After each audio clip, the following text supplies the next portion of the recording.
I found that nothing in life is worthwhile unless you take risks. Nothing. Nelson Mandela said, "There is no passion to be found playing small and settling for a life that's less than the one you're capable of living." Now, I'm sure in your experiences in school and applying to college and picking your major and deciding what you want to do with life, I'm sure people have told you to make sure you have something to fall back on. Make sure you got something to fall back on, honey. But I never understood that concept, having something to fall back on. If I'm going to fall, I don't want to fall back on anything except my faith. I want to fall forward. I figure at least this way I'll see what I'm going to hit. Without consistency, you'll never finish. So do what you feel passionate about. Take chances. Don't be afraid to fail. There's an old IQ test, was 9 dots. And you had to draw 5 lines with a pencil within these 9 dots without lifting the pencil. The only way to do it was to go outside the box.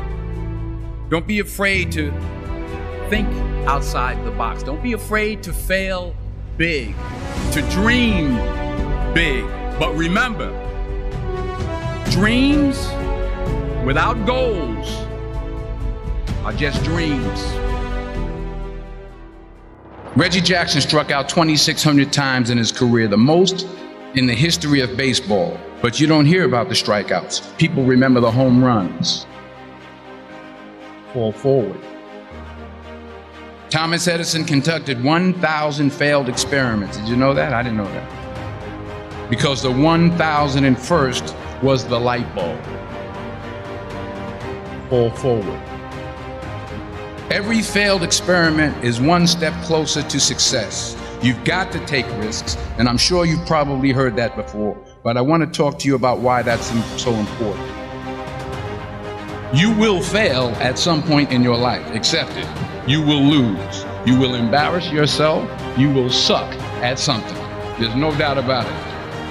And I know that's probably not a traditional message for a graduation ceremony, but hey, I'm telling you, embrace it, because it's inevitable. In the acting business, you fail all the time. Early on in my career, I auditioned for a part in a Broadway musical. Perfect role for me, I thought, except for the fact that I can't sing. I didn't get the job. But here's the thing. I didn't quit. I didn't fall back. I walked out of there to prepare for the next audition, and the next audition, and the next audition. I prayed.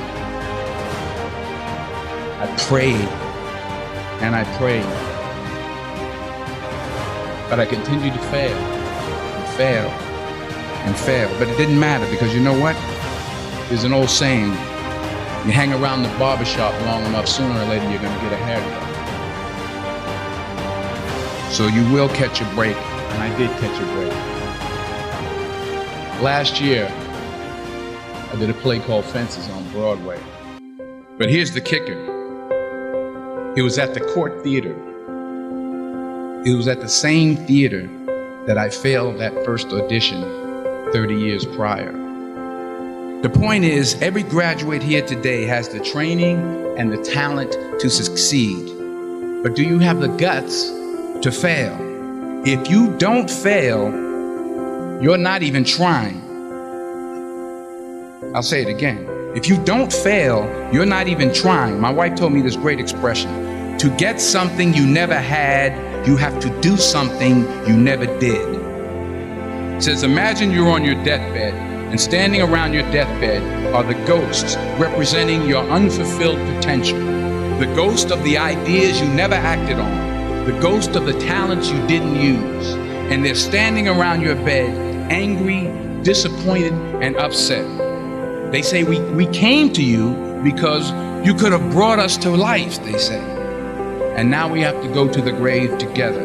So I ask you today, how many ghosts are going to be around your bed when your time comes?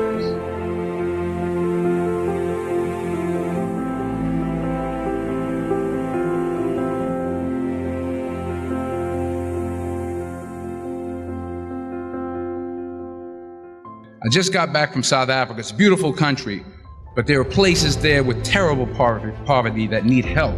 And Africa is just the tip of the iceberg. The Middle East needs your help. Japan needs your help. Alabama needs your help. Tennessee needs your help. Louisiana needs your help. Philadelphia needs your help. The world needs a lot, and we need it from you. We really do. We need it from you young people. I mean, I'm not speaking for the rest of us up here, but I know I'm getting a little grayer. We need it from you, the young people, because remember this. So you got to get out there. You got to give it everything you got, whether it's your time, your talent, your prayers, or your treasures. What are you going to do with what you have? I'm not talking about how much you have. Some of you are business majors, some of you are theologians, nurses, sociologists. Some of you have money, some of you have patience, some of you have kindness, some of you have love, some of you have the gift of long suffering. Whatever it is, whatever your gift is, what are you going to do with what you have? Sometimes it's the best way to figure out where you're going. Your life will never be a straight path. I began at Fordham University as a pre-med student. I took a course called cardiac morphogenesis. I couldn't read it, I couldn't say it, I sure couldn't pass it. So then I decided to go into pre-law, then journalism. And with no academic focus, my grades took off in their own direction. I was a 1.8 GPA, and the university very politely suggested that it might be better to take some time off. I was 20 years old, I was at my lowest point. And then one day, and I remember the exact day, March 27th, 1975, I was helping my mother in her beauty shop. My mother owned a beauty shop up in Mount Vernon. And there was this older woman who was considered one of the elders in the town. And I didn't know her personally, but I was looking in the mirror, and every time I looked at the mirror, I could see her behind me, and she was staring at me. She just kept looking at me. Every time I looked at her, she kept giving me these strange looks. So she finally took the dryer off her head and she said something I'll never forget. She said, "Young boy, I have a prophecy, a spiritual prophecy." She said, "You are going to travel the world and speak to millions of people." And in the years that followed, just as that woman prophesied, I have traveled the world and I have spoken to millions of people through my movies. Millions who up till this day couldn't see me, who up till this day I couldn't see while I was talking to them, and they couldn't see me, they could only see the movie. They couldn't see the real me. But I see you today, and I'm encouraged by what I see, and I'm strengthened by what I see, and I love what I see.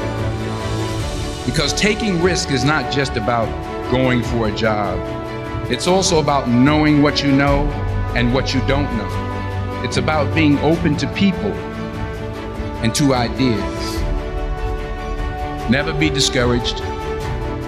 Never hold back. Give everything you got. And when you fall throughout life, and remember this, fall forward.